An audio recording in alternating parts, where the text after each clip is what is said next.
හරි පුතේ අපි අද ට්‍රාන්සිස්ටර් වල දෙවෙනි වීඩියෝ එකක් කරන්න ලෑස්ති වෙන්නේ. කලින් වීඩියෝ එකේ ට්‍රාන්සිස්ටරයක් ගැන ඔයගලන්ට මම සම්පූර්ණ විස්තරයක් කරා. කොහොමද ට්‍රාන්සිස්ටරය හදන්නේ, ඒකේ තියෙන හැසිරීම කොහොමද, ඊට පස්සේ ට්‍රාන්සිස්ටර් වින්‍යාස ටික කතා කරා. වින්‍යාස පාවිච්චි කරන්නේ ඇයි? අද මම කතා කරනවා ට්‍රාන්සිස්ටරේ ලාක්ෂණික වක්‍ර. ප්‍රධානම මගේ ටාගට් එක තියෙන්නේ ලාක්ෂණික වක්‍ර හඳුන්වලා ඉවර වෙලා තව ඒකේ තියෙනවා ට්‍රාන්සිස්ටරයක් පාවිච්චි කරද්දී අපි කැපැසිටර් කප්ලින් කැපැසිටර්ස් දානවා. ඒවට විවිධ හේතු තියෙනවා. සමහරවිට ගොඩක් වෙලාවට ප්‍රශ්න විදිහට විභාගෙදී අහනවා. එහෙම නැත්නම් තව තියෙනවා ට්‍රාන්සිස්ටරේ නිවාත ලක්ෂය.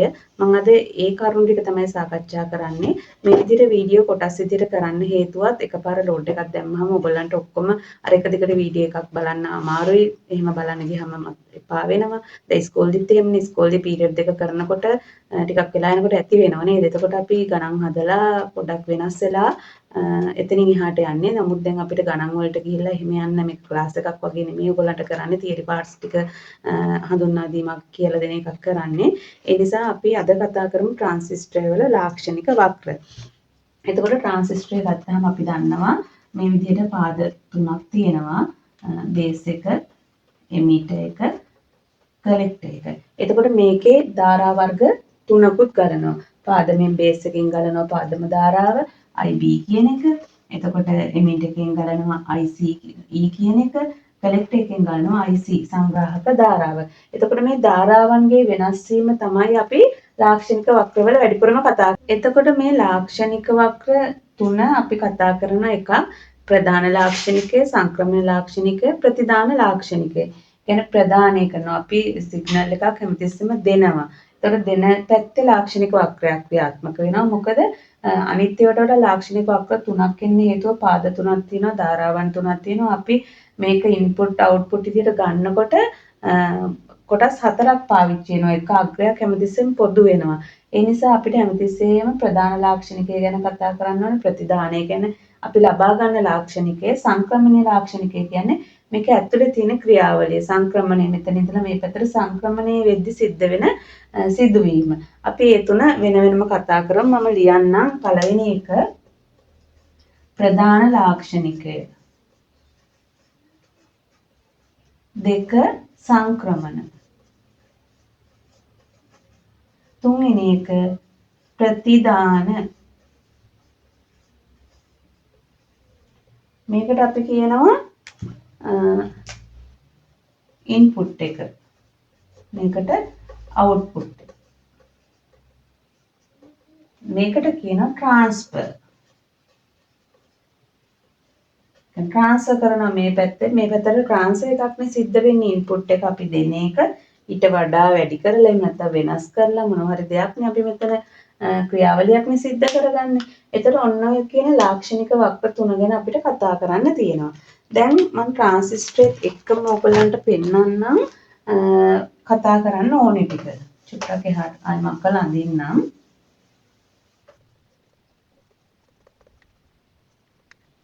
එතකොට පුතේ ඉන්පුට් අපි දැන් කතා කරන්නේ ප්‍රධාන ලාක්ෂණිකය.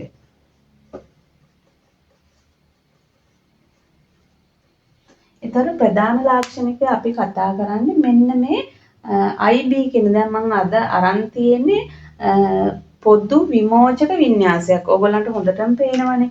මෙන්න මේක තමයි දැන් පොදු වෙලා තියෙන්නේ. එතකොට ඉන්පුට් එකටයි අවුට්පුට් එකටයි මේ එමීටර් කියන එක පොදුයි. එතකොට අපේ ඉන්පුට් එක වෙන්නේ මෙන්න මේ පැත්ත.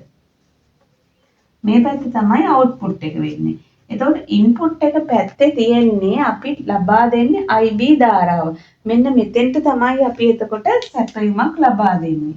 මෙන්න මෙතෙන්ට තමයි සැපයුමක් ලබා දෙන්නේ. ඒ කියන්නේ මෙන්න මේ BE කියන විභවාන්තරය ලබා දෙන්න ඕනේ. ඕගොල්ලෝ දන්නවා ට්‍රාන්සිස්ටරයක් බයස් වෙන්න වැඩ කරන්න BE කියන සංදිය පෙරනැඹුරු වෙන්න ඕනේ. එතකොට පෙරනැඹුරු වුණාටත් මදි. අපි මේක හදන්න පාවිච්චි කරන මූලද්‍රව්‍ය ඒ කියන්නේ අර්ධසන්නායක අණුව ඉක්මයුතු වෝල්ටීයතාවක් තියෙනවා. මම ඔයගලන්ට කියලා ඇති කලිනුත් ඩයෝඩ පාඩමේදී සිලිකන් හරි ජර්මේනියම් හරි තමයි අපි අර්ධසන්නායක පාවිච්චි කරන්නේ. එතකොට සිලිකන් පාවිච්චි කරොත් මොකද වෙන්නේ? සිලිකන් වල විභවාන්තරයේ විදිහට අපි 0.6යි වෝල්ට් හරි 0.7යි වෝල්ට් කියලා ගන්නවා. ජර්මේනියම් පාවිච්චි කරොත් 0.2යි වෝල්ට් හරි 0.3යි වෝල්ට්. එතකොට සිලිකන් එකක් පාවිච්චි කරොත් මෙන්න මෙතන විභවාන්තරයේ 0.7 අපි 7 කියලා ගමුකෝ 7 ඉක්මවන්න ඕනේ මේ ට්‍රාන්සිස්ටරේ වැඩ කරන්න. එතකොට මේක අනිවාර්යෙන් ෆෝවර්ඩ් බයස් කරන්නත් ඕනේ මොකෝ මෙතන තියෙන ඩයෝඩ් එකක් මේ ඩයෝඩ් එක වැඩ කරන්න එක පෙරනැඹුරු විය යුතුමයි. ඔන්න ඔය විදිහට අපි එතකොට මෙන්න මේ IB ධාරාවයි මෙන්න මෙතන දෙන VBE මෙතන තියෙන වෝල්ටේජ් එක VBE කියලා තමයි හඳුන්වන්නේ. ඒ දෙක අරගෙනගෙන IB සහ VBE කියන වෝල්ටේජ් එක අතර තමයි ලාක්ෂණික වක්‍රය අඳින්නේ. එතකොට අපිට අඳින්න පුළුවන් මෙන්න මේ VBE වෙනස් වෙනකොට VBE කියන වෝල්ටේජය වෙනස් වෙනකොට IB කොහොමද වෙනස් වෙන්නේ කියලා. දැන් ඔයගලට මම කිව්වා මොන්න සිලිකන් එකක් අරන් දෙන්නේ සිලිකන් වලින් හදපු ට්‍රාන්සිස්ටරයක් කියලා හිතමු. එහෙනම් කොහොමද වෙන්නේ? සිලිකන් එකේදී 0.7ක් වෙනකම් මෙන්න මෙතනilla අපි හිතමු මෙතන 0.7 තියෙන්නේ කියලා 7 හෝ 6 වෙන්න පුළුවන්. වෝල්ට් වෙනකම් ධාරාවක් ගමන් කරන්නේ නැහැ. ඊට පස්සේ එතනින් පස්සේ තමයි මෙන්න මේ විදිහට ධාරාව වෙනස් වෙන්නේ. එතකොට ඒ ප්‍රධාන ලාක්ෂණිකය අඳින්නේ VB සහ IB අතර කියන්නේ පාදම වෝල්ටීයතාව සහ පාදම ධාරාව අතර. ඒතර 0.7 හදලා තියෙන මූලද්‍රව්‍ය සිලිකන් වුණොත් 0.7 වෙනවා. හදලා තියෙන මූලද්‍රව්‍ය ජර්මේනියම් වුණොත් මෙතන අපි 0.3 කියලා ගමුකෝ. 0.3ේදී තමයි මේක මේ විදිහට ධාරාව වැඩි වීම සිද්ධ වෙන්නේ. පැහැදිලි නේද? මේ තියෙන්නේ ප්‍රධාන ලාක්ෂණිකය. එතකොට හරියම ලේසි ට්‍රාන්සිස්ටරේ අපිට දැන් දීලා තියෙන ට්‍රාන්සිස්ටරේ වින්‍යාසය අනුව ලාක්ෂණිකය වෙනස් වෙන්න පුළුවන්. මොකද මේක පාදම වින්‍යාසයේ තිබුණොත් එහෙම නැත්නම් සංග්‍රාහක වින්‍යාසයේ තිබුණොත් අපේ ඉන්පුට් ධාරාව ඒ කියන්නේ ප්‍රධාන ධාරාව වෙනස් වෙනවා. හැබැයි BE ගොඩක් වෙලාවට BE එක්ක තමයි ඇඳෙන්නේ. පැහැදිලි නේද? ඊළඟට තව මට ඔයගොල්ලන්ට මෙතන දෙයක් කියන්න අමතක වුණා. මේ අවස්ථාවේ මෙන්න මෙතන තියෙන VCE කියන වෝල්ටේජ් එක කොන්ස්ටන්ට්. ඒ කියන්නේ මේක නියතයි. මේක වෙනස් වෙන්නේ නැහැ කියලා අපි අනුමාන කරලා තමයි මෙන්න මේ ලාක්ෂණිකය අඳින්නේ. එතකොට ඔච්චරයි ප්‍රධාන ලාක්ෂණිකය ගැන අපිට කතා කරන්න තියෙන්නේ. ඉතින් හරිම ලේසි. දැන් එක පාට දැක්කොත් අමාරුයි කියලා හිතුණට මේක ඇත්තටම ලේසි. ඔයගොල්ලන්ට පේනවනේ දැන් මේ ඊට පස්සේ අපි දෙවෙනි එක කතා කරමු සංක්‍රමණ ලාක්ෂණිකය. දෙක සංක්‍රමණ. සංක්‍රමණ කිව්වහම මම ඔයගොල්ලන්ට කිව්වා මේ පැත්තෙන් මේ පැත්තට වෙනස් වෙන එක. එතකොට මේකේ ගොඩක් වෙලාවට ධාරාව තමයි මූලික කරගන්නේ. අපි දෙන්නේ IB. දැන් මේකේ විදිහට නම් මේක කොමන් එමීටර් නිසා මේක අපි ලබා ගන්න ධාරාව විදිහට ගන්න IC. එතකොට අපි ලාක්ෂණික වක්‍ර දෙක අඳින්නේ IB සහ IC අතර. එතකොට පුතේ අපි මේකෙත් මේ විදිහටම අඳින්න පුළුවන් IB වෙනස් වෙනකොට IB වෙනස් වෙනකොට කොහොමද IC ගේ හැසිරීම කියලා.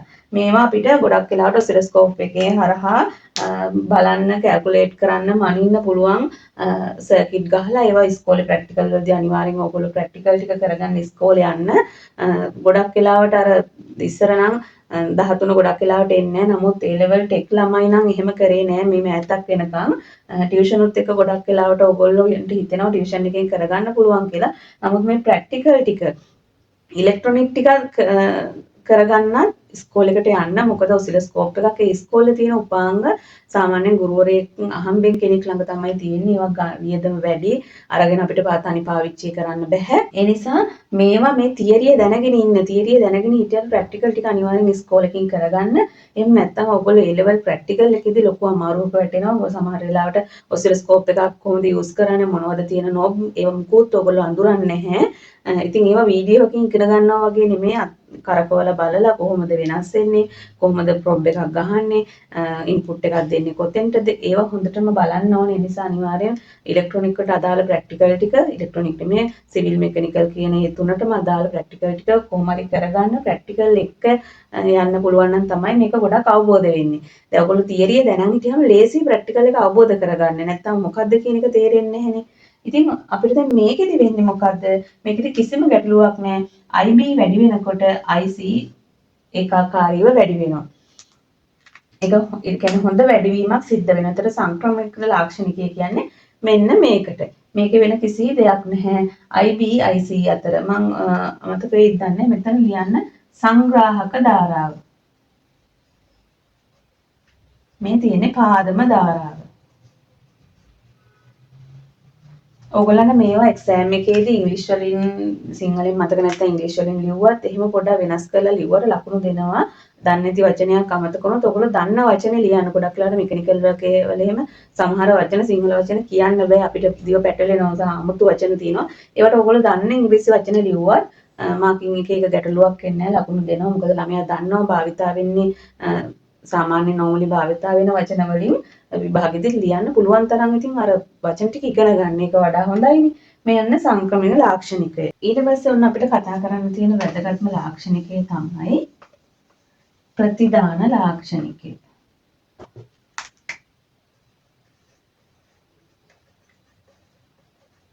ප්‍රතිදාන ලාක්ෂණිකයේදී අපි ගන්නේ මෙන්න මේ VCE වෙනස් වෙනකොට ඒ කියන්නේ IB නියත අගයන් වලදී IB මේ වෙලාවේදී හැමතිස්සෙම constant. අපි කලින් එකේදී input එකේදී මොකද උනේ? VCE තමයි constant උනේ. මේකේ IB constant කරලා VCE එක IC වෙනස් වෙන්නේ කොහොමද කියලා බලන්න. එතකොට අපි VCE එක IC වෙනස් වෙන හැටි තමයි ප්‍රතිදාන ලාක්ෂණිකද බලන්නේ. එතකොට හැමතිස්සෙම එක එක IB අගයන් වලදී තමයි මේක වෙනස් වීම බලන්නේ. බලන්න මෙන්න මේ විදිහට. දැන් මේ තියෙන VCE මේ තියෙන IC. යම්කිසි අගයක් එනකම් ඒකාකාරී වැඩි වෙලා සම්තෘප්ත අවස්ථාවට ආවට පස්සේ නියත අගයකට යනවා. IC ඊට එහා වැඩි වෙන්නේ නැහැ. එතකොට මෙතන අපි හිතමු 10යි මයික්‍රෝ ඇම්පියර්. ඊට පස්සේ ඊළඟ එකේදී අපිට 20යි මයික්‍රෝ ඇම්පියර් මේ IB අමතිසෙන් මේ IB. ඒතර 20යි මයික්‍රෝ ඇම්පියර් වලදී ඔන්න ඔය විදිහට මේකට වඩා පොඩ්ඩක් වැඩි වෙනවා. ඔය ආකාරයට පුතේ විවිධ IB අගයන් වලදී අපිට මේ ට්‍රාන්සිස්ටරය අඳින මේ හැමතිස්සෙම එතකොට මේ ගානට කොන්ස්ටන්ට් යන්නේ මගේ මේ ඉරි කෙලින්ද දන්නේ නැහැ. ගානට කොන්ස්ටන්ට් වෙන්නේ VCE සම්තෘප්ත වුණාම. එතකොට VCE ඊට එහා උපරිම වෙනස් කරන්න අපිට බෑ. උපරිම අගයකට ගියාට පස්සේ තමයි හැමතිස්සෙම මෙන්න මේ අගයන් එන්නේ එක එක වක්‍රවලදී. ඔන්නෝක තමයි අපේ ප්‍රතිදාන ලාක්ෂණිකය. එතකොට මේ සංග්‍රාහක ධාරාවයි මේ සංග්‍රාහක විමෝචක වෝල්ටීයතාවයි. මේ අකුරු වලින් කියන එක හොඳට බලන්න සංග්‍රාහක විමෝචක වෝල්ටීයතාව. මම කලින් කිව්වනේ VBE කියලා මතකද? කියන්නේ පාදම එමීටර් වෝල්ටීයතාව. ඒ විදිහට හඳුන්වන අකුරේ තේරුමක් දැනගන්න හැමතිස්සෙම. එතකොට හරිය ලේසි තේරුම් ගන්න. මෙන්න මේ ටික තමයි අපිට දැන් ලාක්ෂණික වක්‍ර ටික කතා කරන්න තියෙන්නේ. ඊට පස්සේ ආයේ මේකෙත් තව පොඩි කොටසක් තියෙනවා. මම ඒක ඊට පස්සේ කරන්නම්. එතකොට ලාක්ෂණික වක්‍ර තුන මතකයිනේ. ප්‍රධාන ලාක්ෂණිකය, සංක්‍රමණ ලාක්ෂණිකය, ප්‍රතිදාන ලාක්ෂණිකය. ප්‍රධානයක අඳින්නේ පාදම ධාරාවයි පාදම මීටර් වෝල්ටීයතාවයි එක්ක. සංක්‍රමණික අඳින්නේ පාදම ධාරාවයි සංග්‍රාහක ධාරාවයි. එතකොට ප්‍රතිදාන ලාක්ෂණිකය අඳින්නේ සංග්‍රාහක විමෝචක වෝල්ටීයතාවයි සංග්‍රාහක ධාරාවයි අතර. ඉතින් ගොඩක් වෙලාවට විභාග වලදී මේක අහනවා. ඉතින් හරිම ලේසියි මතක තියාගන්න. ඔය මං කිව්ව ක්‍රම ටිකට ඔළුවට දාගන්න මොනවද? එතකොට මේක වෙනස් මේ දැන් ගොඩක් වෙලාවට මේ එමීටර් එකම ගත්තේ ඇයි? අපිට එමීටර් එකේ තමයි මේ කොමන් එමීටර් කියන්නේ වින්‍යාසෙත් තමයි විමෝචක වින්‍යාසෙත් තමයි හොඳ ධාරාලාභයක් ලැබෙන්නේ ට්‍රාන්සිස්ටර් වල. එතකොට ගොඩාක් ඇප්ලිකේෂන් වලට යොදන්නේ මෙන්න මේ ආකාරය. මේකේ පුංචි වෙනසකුත් තියෙනවා. තව අපි දෙන සිග්නල් එක අංශක 180කින් කලා වෙනසකින් තමයි හම්බෙන්නේ. ඒව මම ඊට ඉස්සරහට කියන්නම් තව කැපැසිටර් දාන හේතුත් එක්ක. ඒ නිසා මේ ගොඩක් වෙලාවට මෙන්න මේක බේස් කරලා තමයි සාමාන්‍යයෙන් මේ ක්‍රමයට තමයි ඔයගලන්ට ලාක්ෂණික වක්‍ර ටික විභාගෙදී අහුවොත් අහන්නේ. බැරි වෙලා හරි වෙනස් වුණොත් ඔයගොල්ලෝ තේරුම් ගන්න ඕනේ එකම දේ අපි හැමතිස්සෙම දෙන එකයි ගන්න එකයි මොනවද ධාරා වෝල්ටීයතාව කියලා අඳුන ගන්න. මම චුට්ටක් ඔයගලන්ට ඇඳලා පෙන්නන්නම්. කිව්වට සමහර කෙනෙකුට තේරෙන්නේ නැති වෙන්න පුළුවන්. අපි මෙතන අඳිමුකෝ බේස් එක පොදු කරලා. එතකොට මේක බේස් එක, මේක එමීටර් එක, මේක කලෙක්ටර් එක. දැන් එතකොට මෙතන ඉන්පුට් ධාරාව වෙන්නේ මේ IE කියන එක. එතකොට IB VB අතර තමයි මෙන්න මේකෙදි ප්‍රධානය අඳින්නේ. එතකොට මේක පැහැදිලි නේද? පේනව නේද කියන්නේ? එතකොට මෙතන ඉන්පුට් එක වෙන්නේ VBE මෙතන VBE මෙතන IE. එතකොට මේකේ අවුට්පුට් එක වෙන්නේ මොකද්ද?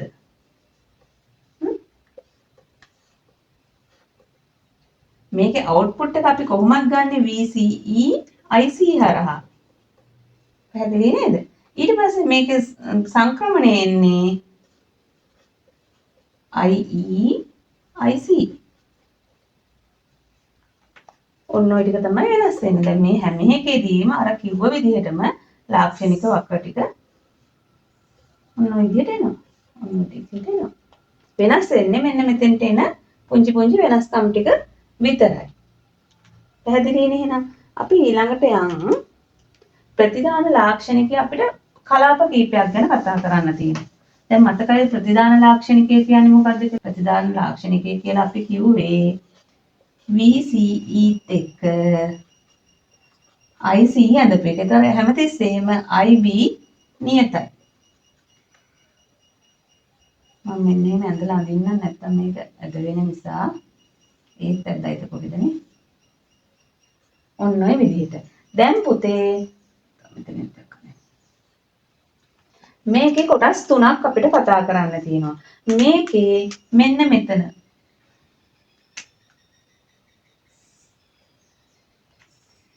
මේක අපි හිතමුකෝ IB 10යි මයික්‍රෝ ඇම්පියර් කියලා ඔය විදිහට 20යි මයික්‍රෝ ඇම්පියර් ඔය විදිහට තියෙන්නේ. මෙන්න මෙතන IB බිඳුවේදී IB කියන එක බිඳුවේදී මෙන්න මේ හරිය අපි හිතමු IB බිඳුවයි. මේකට අපි කියනවා කැපී ගිය කලාපය. මොකද්ද? කැපී ගිය කලාපය.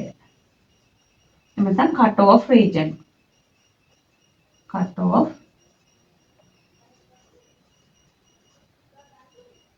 off region.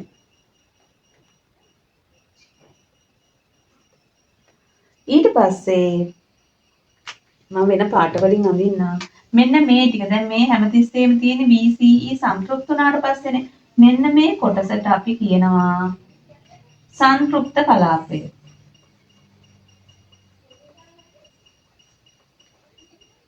සංතෘප්ත කලාපය දැන් saturation region. ඊට පස්සේ මෙන්න මේ ටික මෙන්න මේ කොටසට මොකද්ද කියන්නේ? මේක තමයි active region එක ක්‍රියාකාරී කලාපය. ට්‍රාන්සිස්ටර් එක ක්‍රියාකාරී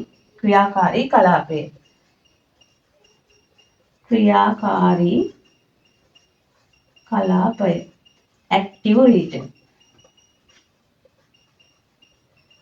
එතකොට ට්‍රාන්සිස්ටර් එක ඔයගොල්ලෝ අහලා තියෙනවා ස්විච් එකක් විදිහට පාවිච්චි කරනවා කියලා. ස්විච් එකේදී ඔෆ් එකයි ඔන් එකයි තියෙන. ඒ කියන්නේ නැත්තටම නැහැ හොඳටම ධාරාව තියෙනවා. ධාරාව නැති වෙලාව තමයි කැපී ගිය කට් ඔෆ් එකේදී ඔෆ් එක සංතෘප්ත එකේදී ඔන් එක සංතෘප්ත එකේදී ධාරාව උපරිමයට ගිහිල්ලා තියෙන්නේ. ඒතකොට ට්‍රාන්සිස්ටර් ස්විච් එකක් විදිහට පාවිච්චි කරනකොට අපි යොදාගන්නේ මේකේ කට් ඔෆ් එකයි saturation එකයි. ට්‍රාන්සිස්ටරේ වර්ධකයක් විදිහට පාවිච්චි කරනවා නම් අපි ඒකේ ගන්න active region එක. මොකද අපිට අවශ්‍ය වෙන්නේ මේක ක්‍රියාකාරී වෙනවා දකින්න. ඔන්න ඔය ටික තමයි අපිට ට්‍රාන්සිස්ටරයක ප්‍රතිදාන ලාක්ෂණිකය අරගෙන ඔයගොල්ලෝ දැනගන්න ඕනේ කරුණු ටික. මම නිවාත ලක්ෂය ගැන කතා කරන්න යන නිවාත ලක්ෂයේ අපිට සරල ධාරාවලට ප්‍රත්‍යාවර්ත ධාරාවලට දෙකටම තියෙනවා. ඔයාලට ප්‍රත්‍යාවර්ත ධාරාවල නිවාත ලක්ෂය එන්නේ නැහැ සාමාන්‍යයෙන් ඒක කැම්පස් එකේ ෆස්ට් ඉයර් වගේ උගන්වන එක. නමුත් සරල ධාරාවේ ඔපරේටිං පොයින්ට් එක Q පොයින්ට් එක අහන්න පුළුවන්. එතකොට සරල ධාරාවේ ඔපරේටිං පොයින්ට් එක ගත්තත් අපි දන්නවා අපිට මේකේ අඳින්න තියෙන්නේ VCE IC අතර. දැන් අපි VCE IC අතර ඉස්සෙල්ලා ඇඳේ මෙන්න මේ විදිහට මතකයි නේද? මේ විදිහ ප්‍රස්ථාරය. මේ ප්‍රස්ථාරයෙන් කියන්නේ VCE අඩු වෙනකොට ඒ කියන්නේ හැමතිස්සෙම VCE වැඩි වේගන යනකොට IC කියන එක අඩු වෙනවා කියලා. එහෙම වෙන්නේ ප්‍රත්‍යවර්ත ධාරාවේදී නෙමෙයි සරල ධාරාවේදී. මේක සරල ධාරා වැර රේඛාව.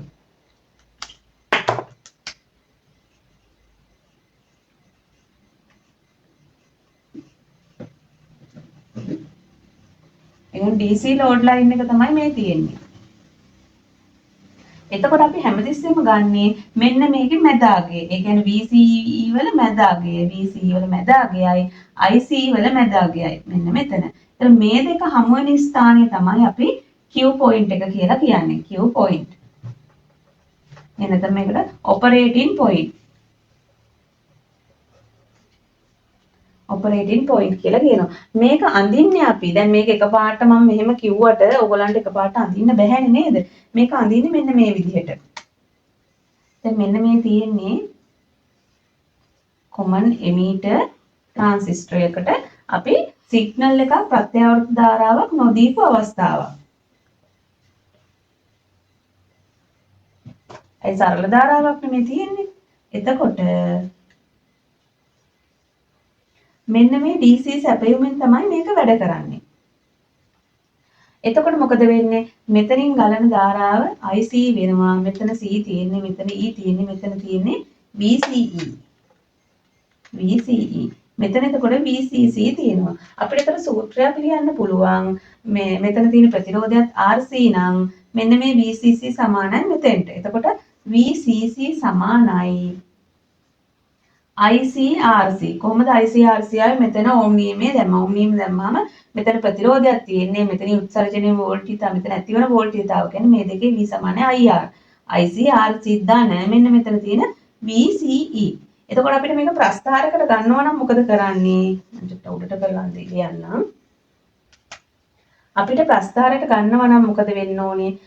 VCE නේ වෙනස් වෙන්නේ. අපිට ඕනේ y සමානයි mx ධන c හෝ ඍණ c ඔය ඕන විදිය ආකාරයේ ප්‍රස්ථාරය.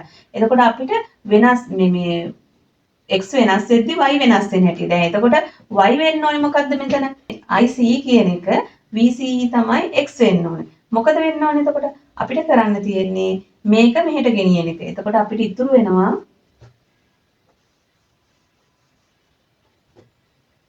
අපි ආයිඩිය මොකද මෙතන IC RC ධන VCE සමානයි VCC. එතකොට අපිට මේක මේ පැත්ත ඉතුරු කරගන්න ඕන නම් මොකද කරන්නේ? මේක මෙහෙට ගේනවා. IC RC සමානයි ඍණ VCE ධන VCC. VCC නියතයි අපි දීලා තියෙන සැපයුම් නියත නිසා මේක වෙනස් වෙන්නේ නැහැ. මම පාට චුට්ට වෙනස් කරලා ලියනවා. එතකොට හොයාගන්න ලේසි. අපිට එතකොට මේක y මෙන්න මේකනේ y විදිහට ගන්න ඕනේ. මෙන්න මේකනේ y කරගන්න මේක ඉතුරු කරගන්න අපි බෙදාගෙන යනවා. එතකොට IC සමාන වෙනවා ඍණ 1 බෙදීම RC VCE පොඩ්ඩක් වෙනම ලියුවා. මොකද මේක x නිසා.